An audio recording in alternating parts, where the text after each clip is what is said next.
Oke, assalamualaikum warahmatullahi wabarakatuh. Hamdan sholatan amma ba'du. Oke, bertemu lagi dengan saya. Alhamdulillah, puji syukur kehadirat Tuhan dan sholawat serta salam pada Nabi Muhammad Sallallahu Alaihi Wasallam. Kali ini pada bahasan yang saat ini, kemarin kita telah membahas tentang proses kodifikasi Al-Quran. Sekarang kita akan membahas tentang karakter bahasa Arab dan ortografi Al-Quran. Nah, asal-usul karakter bahasa Arab sifatnya masih spekulatif dan tidak mengejutkan sama sekali tatkala para orientalis membuat rekayasa teori tentang masalah ini. Nah, di antara misi orientalis ada beberapa yang beranggapan bahwa umat Islam bangsa Arab tidak memiliki sistem tulisan sejak zaman kehidupan Nabi Muhammad. Kata-kata Profesor Mingana, beliau berkata, kebodohan atau ketololan kami tentang bahasa Arab pada awal perkembangannya sama seperti ketidaktahuan kita secara pasti apakah memiliki huruf alfabet sendiri sewaktu di Mekah ataupun di Madinah. Jika bentuk tulisan itu menjelma di dua tempat, Mekah atau Madinah, itu mesti memiliki kesamaan dengan karakter Estrangelo, contohnya Syriak dan Hebrew. Studi tentang manuskrip Arab Kristen menunjukkan fakta yang menarik bahwa seberapa manuskrip kuno ini lebih menunjukkan pengaruh karakter Estrangelo, walaupun tidak secara langsung melalui orang Nestorian. Dari segi bentuk skripnya yang cenderung lebih mirip manuskrip yang lain. Nah, manuskrip Arab Kristen kuno ini dengan manuskrip Al-Quran Al-Kufi kontemporer menunjukkan bagaimana adanya beberapa kesamaan skrip manuskripnya. Bagaimanapun tidak semuanya seperti yang terlihat. Nah, ada pendapat menurut Abbot, manuskrip Arab Kristen tertua adalah dari tahun 876, yakni 264 Hijriah ya. Nah, bahkan ada yang menyebut pula pada tahun 253. Nah, banyak pendapat manuskrip Arab Kristen yang tertua dikemukakan pada kedua pertengahan abad ketiga Hijriah. Secara literal, ada ratusan kalau tidak ribuan manuskrip Al-Quran yang terdapat pada periode ini. Perbandingan antara manuskrip yang ratusan ini dengan satu atau dua contoh Estrangelo Syriak ya, dan akhirnya beranggapan bahwa Syriak mempengaruhi Al-Quran benar-benar merupakan ilmu bahwa skrip Syriak tahun 250 Hijriah ini kecil tajam, tidak lurus ke depan. Secara umum tidak sama dengan semua huruf Arab pada periode itu ya, yang cenderung bengkok dengan satu garis lurus. Seseorang mungkin bertanya, kenapa Abbot menghindari penggunaan dokumentasi Arab dan manuskrip Al-Quran yang muncul pada abad pertama Hijriah yang relatif banyak membanjir di rak-rak buku perpustakaan pada masa itu. Mengalihkan perhatian kita terhadap hipotesis Dr. Mingana tadi yang menuduh bahwa bahasa Arab kuno tidak mempunyai alfabet. Nah, saya akan menjelaskan beberapa perkembangan inskripsi tingkat tinggi yang membuktikan fakta sebaliknya di balik faktanya ya. Ada beberapa inskripsi Arab dari abad 6 Masehi yang menyerupai tulisan Arab yang digunakan pada abad pertama Hijriah atau abad ke-7 Masehi ya. Nah, contohnya ada pertama inskripsi 3 bahasa sebelum Islam dalam bahasa Arab Yunani, Syriak, Zabad, Zuriyah, yaitu bertanggalkan 512. Kemudian ada inskripsi bahasa Arab lainnya sebelum Islam di Jabal Asis ya, 150 km ke tenggara Damaskus. Ada tulisannya di buku ya, gambar-gambarnya saya tidak bisa mencontohkan. Ada inskripsi bahasa Arab sebelum Islam tahun 568 dan lain-lain lah. Kemunculan beberapa skrip dan masalah penanganan mushaf Kufi ya, terbentang dari Azerbaijan dan Armenia di sebelah utara sampai ke Yaman, di sebelah selatannya juga, dari Libya dan Mesir dari sebelah barat sampai Iran di sebelah timur. Wilayah teritorial negara Islam menerima hubungan komunikasi dari pemerintahan pusat Madinah dengan perantaraan bahasa Arab. Nah, Perubahan yang cepat pada skrip Arab seperti kita jumpai karakter garis tajam dan bulat yang tersambung seperti tidak lurus ya. Nah, berkembangnya bersama dengan perkembangan skrip Hejazi pada tingkat awalnya. Seperti contoh Batu Al-Hijri pada gambar halaman 140 kalau di buku tahun 31 Hijrah yang dikelompokkan oleh beberapa ilmuwan sebagai skrip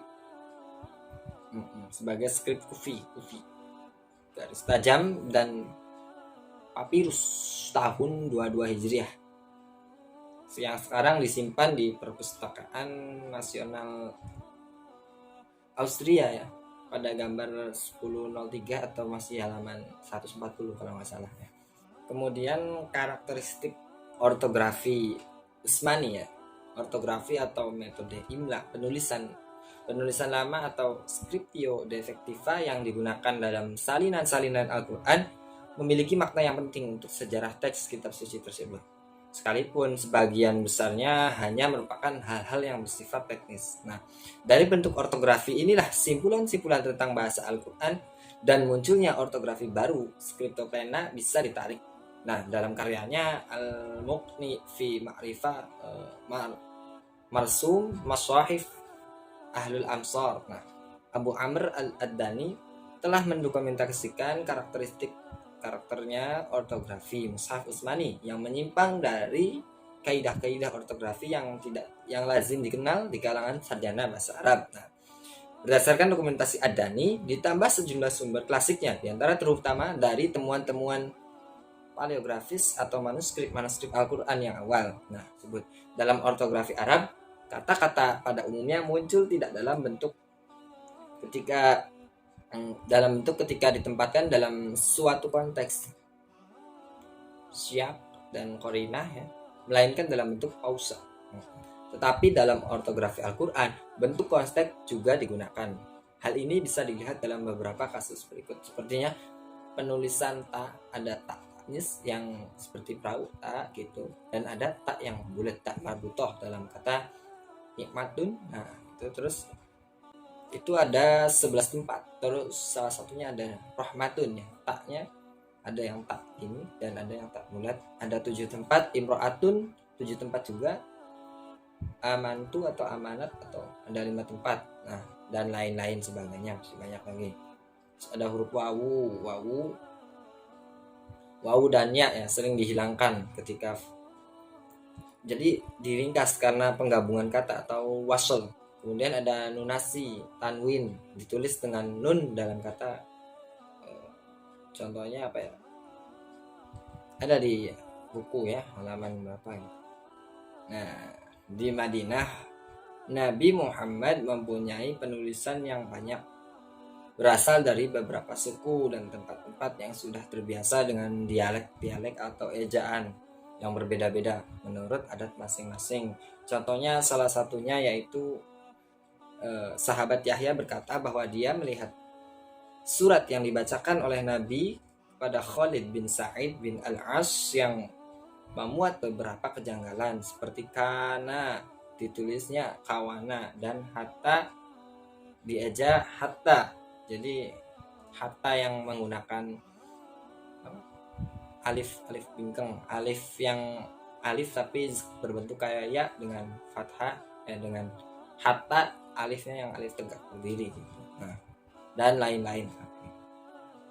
Nah, kajian tentang ortografi atau ejaan Mushaf Utsmani, telah banyak buku yang menyinggung tentang ejaan yang janggal dalam Mushaf Utsmani dengan lebih detail, khususnya dalam menganalisis contoh ejaan yang menyeleweng di antara beberapa bab dalam Al-Muqni. Contohnya ejaan mushaf yang vokalnya dibuang atau disebutkan, misalnya dalam judul atau subjudul. Nah, Adani pun mengutip Nafi bin Abi Nu'aim, pengarang asli, kemudian membuat daftar ayat-ayat yang dalamnya ada alif yang dibacakan tapi tidak ditulis. Nah, ada model macam seperti itu. Oke, kemudian penandaan titik. Setelah kita mendiskusikan ejaan ortografi, sekarang kita beralih pada masalah tulisan atau paleografi. Nah, pemberian titik atau nukot Yang pertama ada tanda yang terletak di atas atau di bawah, fungsinya untuk membedakan huruf seperti ja dan kha dan kho. Nah, posisi titiknya ada yang di atas dan di bawah. Sistem ini sudah terkenal pada zaman Arab sebelum Islam, atau setidaknya pada awal Islam sebelum Mushaf Utsmani ini sudah ada. Kemudian ada tanda diakritikal ya. Ini dalam bahasa Arab disebut tashkil. Harokat juga bisa ya, seperti dhamma, fathah, kasroh, atau nuqad al-i'rab. Nah, ini bisa berbentuk titik atau tanda yang konvensional yang dibuat oleh Abu Aswad al-Duaili. Nah, rasm atau al-khat Al-Quran dalam Mushaf Utsmani tidak memuat tanda titik untuk membedakan karakter seperti ba dan ta dan seterusnya, dan juga tidak ada baris bawah atau atas. Nah, seperti fathah, dhammah, dan kasroh. Sebenarnya ada bukti kukuh yang menunjukkan bahwa konsep tanda titik ini bukan sesuatu yang baru untuk orang Arab. Jadi sudah diketahui sebelum Islam datang.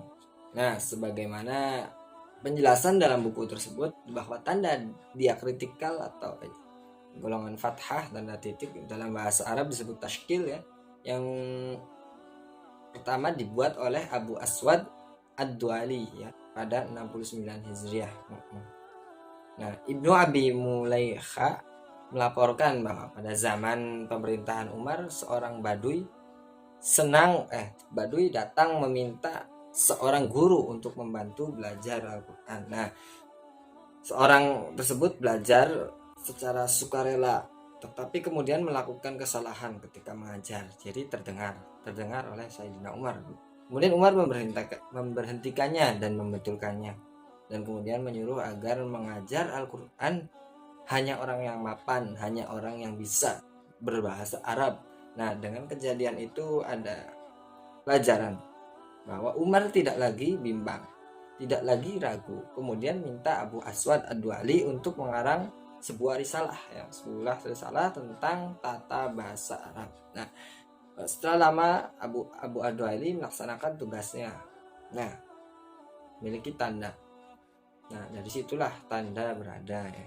Nah, kedua, kerangka tanda titik yang sudah dikenal oleh orang Arab sebelum Islam, dan tanda diakritikal atau fathah dhammah, tanda muslim yang dibuat oleh orang muslim, tidak terdapat pada usaha Utsman dalam mengumpulkan Al-Quran secara terpisah. Nah, dengan tidak adanya tanda titik dan konsonan ini, uniknya mushaf telah selamat dari pemalsuan. Nah, sudah selamat yang dibuat oleh seorang yang mempelajari Al-Quran melalui lisan. Dengan keengganannya dalam memasukkan bahan-bahan yang tak ada hubungan ke dalam mushaf, Utsman tidak berdiri sendirian. Nah, Utsman tidak berdiri sendirian, melainkan ada Ibnu Mas'ud yang sependapat dengannya ya.